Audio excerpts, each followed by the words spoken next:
Hello and welcome to the Magic Forest YouTube video.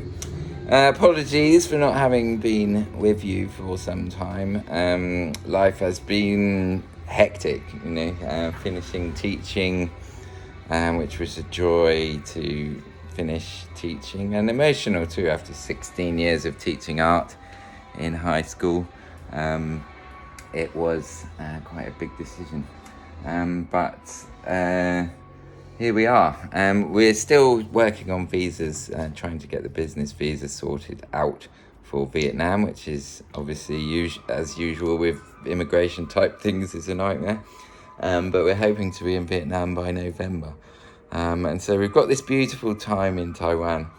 We've just moved to a nice place by the beach.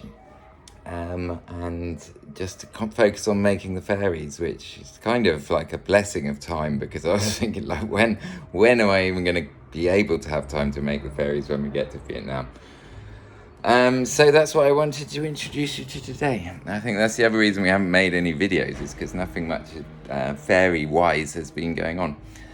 And so I'd like to introduce you to the process of making fairies. I've got my little fairy station studio here, which is lovely, nice light, and shelves with all the things that you need to make fairies. Obviously, you start with polymer clay. Polymer clay is good because you can get a small amount of detail. And so here is a finished fairy. This is a lider. And see, like with the detail in the face, normal clay, you couldn't get that smaller detail. And fairies essentially are considered to be small. And so this is as small as possible, I guess, which I think is a good fairy size as well. And so we start with the polymer clay, and then that is made into a silicone mold. At first, I was unsure about the moral idea of making molds, like reproduction art. It kind of sounds awful in itself, but actually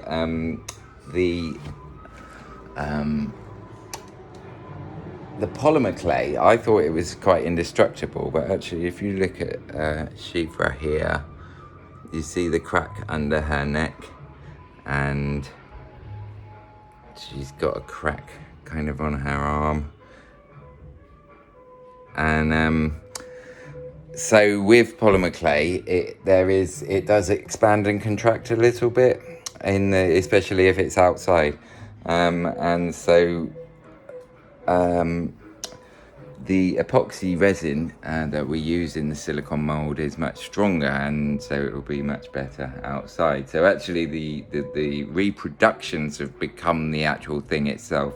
I guess it's similar to if you were making a bronze sculpture. You would make it first out of wax or first out of clay, and then cast the bronze, and so it becomes the final thing. And so they're much tougher with epoxy resin. Here's a finished epoxy resin mold ready for paint. But also what is nice is that we can send them into the world. Lots of people were asking if they could buy them, and I was like, no, they're my fairies for my magic forest. And it was like, well, not only do they cost a fortune just in materials, but also it's nice to be able to sell a few and also give away a few. So Elida here is on our free fairies giveaway. So if you want to enter a chance to win, we thought the first fairy that goes into the world should be free, and a kind of a promotional tool to get the website going. But I do like the idea of fate, and that kind of anonymous or random selection. So it's kind of going to be like a raffle to win a durable garden ornament. I would call it a garden ornament. The wings are made of rubber plant leaves dipped in natural resin varnish, so you get that nice see-through fairies look. And she's painted with oil paint. First of all, you'll have a layer of acrylic because you need something for the oil paint to stick on, because oil paint's so smooth. If you paint it onto a smooth clay surface, it doesn't quite stick. So first of all, I use my air gun and give them a base coat of acrylic, and then you can paint them with oil, which is fantastic because I'm an oil painter, and so I love oil. It's nicer to blend, the colours are so richer, and also it's durable, it can withstand the elements, so oil painting is a nice way to go. Here's Sylvan, who's my first pixie. And the first male I've done, he's quite wet at the moment, so I'm not going to hold him up. But he's just had a base coat of acrylic, then his first base coat of oil. So you shouldn't really need to paint the polymer clays, but I just get too excited. I just want to paint them as soon as I finish them and as soon as they come out the oven. And so yeah, Faeries are going to be available. So the silicone mold starts to deteriorate after about six attempts or 6 goes, and so you get 5 Faeries that we can give away or sell, and we keep 2, the original and the one mold for the magic forest. So everybody gets Faeries. More Faeries the better. And then once they come out the mold, there's a lot of kind of smoothing out and work that you have to do to finish them. Like this one, you can see just on the hands there. Oh, can you see on the hand there? So I used the Dremel, the rotary tool, to kind of sand them down. And it does actually mean you get a much smoother finish than the original. But silicone mold is exactly the same as what it is. You know, you can even see my fingerprints and whatnot. And she's missing a hand. We had to make the hand separately because the resin didn't go all the way into the fingers. So I just need to reattach that hand. And then you also have to do the wing tips because they're easy to break in the mold. So fingers and wing tips and ears often come off, so they needed to be fixed.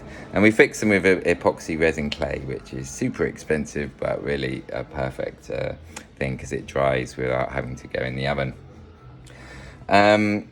So I guess there's about kind of probably 3 hours of preparation for each one before it's ready to paint, and then I guess the painting probably takes another 3 hours. So, and with all the fiddling about, it's probably about 10 hours for each fairy. So, and often people rate value in art as to how long it takes to make. And each fairy itself, the actual sculpting, I think the last one I timed about 120 hours of making. So, and that's a lot of, that was experimenting, so I'm hoping to improve on that amount of time.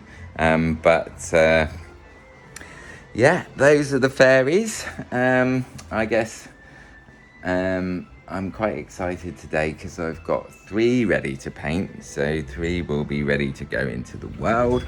And that's about it. We're coming out. Whoops. We've been over. George has run out of the room. George likes to stay in the Faeries room too. I've also got a nice little place outside where I can do all the kind of sculpting. It's our new living room. Lord Ganesh. Hongwei's not in her room. That's Hongwei's office, head of marketing room.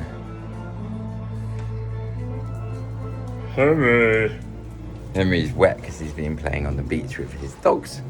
Out here, obviously, we've got outdoor space, so I've got another little Faerie station where I do use the Dremel to sand them down.